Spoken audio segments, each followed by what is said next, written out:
মতলব উত্তরে প্রান্তিক কৃষকদের মাঝে বীজ ও সার বিতরণ।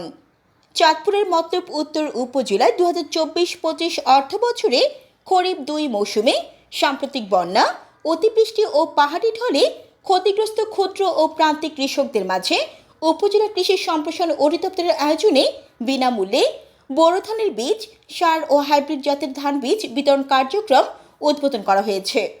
উপজেলা পরিষদ চত্বরে প্রণোদনা বিতরণ কর্মসূচি উদ্বোধনী অনুষ্ঠানে প্রধান অতিথি হিসেবে উপস্থিত ছিলেন সহকারী কমিশনার হিল্লাল চাকমা। উদ্বোধনী অনুষ্ঠানে সভাপতিত্ব করেন উপজেলা কৃষি অফিসার ফয়সাল মাহমুদ আলী। সভা পরিচালনা করেন উপসহকারী উদ্ভিদ সংরক্ষণ অফিসার মাহমুদ সালাউদ্দিন।